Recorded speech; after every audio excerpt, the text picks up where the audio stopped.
Quartel Canvete Produções apresenta Os Cavaleiros do Zodíaco, Gigantomaquia, a história de Mei, de Tatsuya Hamazaki e Masami Kurumada.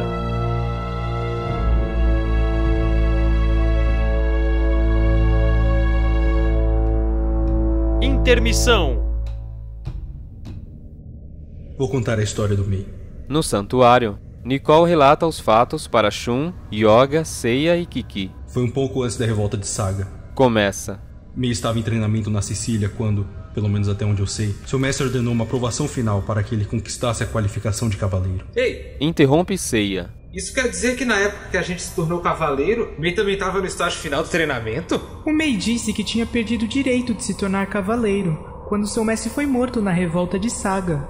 Diz Shun. Creio que estava mentindo. Responde Nicole com tristeza. Mei já era um marionete de Tifon no primeiro momento em que apareceu diante de nós. Aparentemente, ele começou a trabalhar como informante do santuário, depois da revolta de Saga. Na época, era um entre muitos soldados rasos, e eu não o conhecia pessoalmente. Só muito recentemente, já como coordenador dos agentes secretos, é que fiquei sabendo que ele estava na Sicília. Mas o que era tal provação? Conseguir, com as próprias forças, uma prova de que era um cavaleiro. Quer dizer a armadura?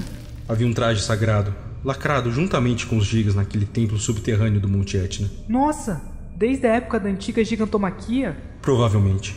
Então a armadura da constelação, como sei lá o que, estava sem portador? É o que se diz nos livros históricos do santuário. Como vocês sabem, pouquíssimas pessoas têm qualificação para redigir e consultar esses livros.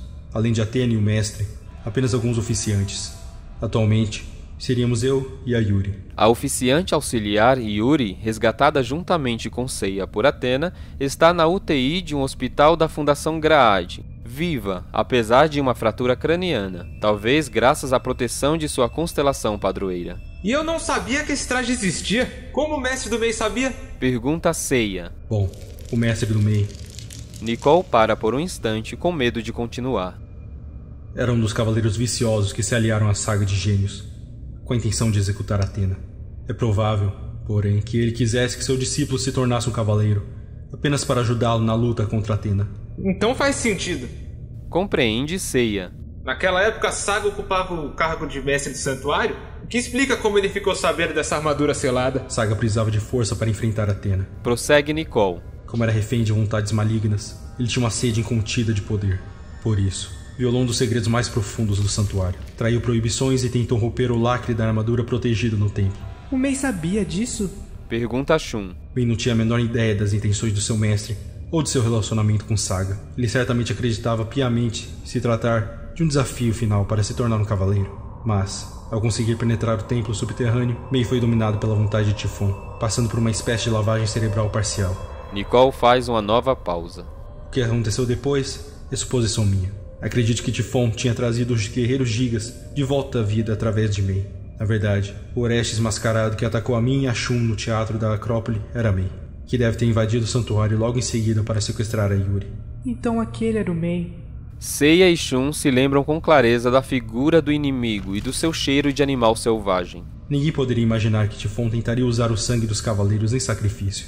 Explica Nicole. O que estaria acumulando Cosmo através de uma redoma de força, a fim de reunir força suficiente para romper o selo de Atena. O que era aquele traje sagrado que o Mei usou? Pergunta Yoga, que tinha permanecido calado até agora, e percebendo que Nicole hesita em responder. Oficiante Mo, pelo que disseste, aquele traje negro parece ser muito especial. Sobre esse assunto, Atena irá falar mais cedo ou mais tarde. Declara Nicole em um tom misterioso. Ah, larga de frescura! Grita Seiya. Já faz 10 dias que o Tifon sumiu naquela erupção. A coisa foi tão feia que o próprio Etna foi pelos ares. Só conseguimos fugir de lá porque a Atena salvou a gente e... Feridos não devem se exaltar, Seiya. Felizmente, a enorme explosão não fez muitas vítimas, uma vez que a população já havia sido evacuada da área, atingindo somente as equipes do exército que patrulhavam a região. A nuvem de cinzas vulcânicas atingiu a estratosfera e ainda cobre o céu da Grécia. A vida de milhões de pessoas está ameaçada.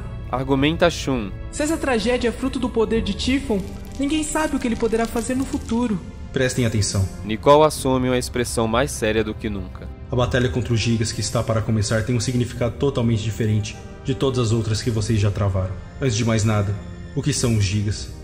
Nesses dias que se passaram, Procurei pesquisar a resposta nos livros históricos. Descobri que antes dos gigas serem exilados nas profundezas do vão entre a Terra e o mundo dos mortos, já havia Atena sobre a Terra, Poseidon sobre os mares e Hades sobre o inferno. Sob a liderança de Zeus nos céus, os deuses dominavam os 3 mundos. Poseidon e Hades se envolveram em inúmeras guerras contra Atena para conquistar a Terra. Nós, os cavaleiros, lutamos em muitas e muitas guerras santas para defender o amor e a paz na Terra, afastando dela as vontades malignas e viciadas. Senhor, Intromete-se Shun. um dos gigas me disse exatamente a mesma coisa.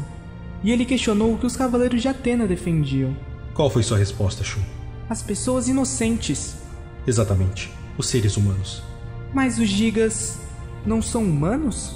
Shun, Yoga e Seiya ficam sem palavras. No passado, existiu na Terra uma espécie poderosa que, como os homens, conquistou o fogo e comeu da fruta da sabedoria. Era uma civilização poderosa, assim como os deuses que cultivavam. Esses eram os gigas? Os humanos e os gigas são raças hostis entre si que jamais poderão coexistir. A prova disso é que nós humanos sempre retratamos gigantes em nossos mitos como figuras monstruosas e diabólicas. Por isso a batalha primitiva. É a luta pela existência, a batalha de cada espécie por sua permanência. Enfatiza Nicole. Essa não será uma guerra santa. Ninguém poderá impedi-la. O que está para começar é uma luta que nem merecerá constar na história. O combate mais baixo e rasteiro que pode existir. Uma reles luta de morte pela vida. Na sala do mestre, os cavaleiros são envolvidos por um pesado silêncio. Como está o Mei? Pergunta Yoga bem baixinho. Nicole se vira para o fundo da sala do mestre, erguendo os olhos na direção do templo sagrado, que fica além da cortina vermelha e da parede de pedra.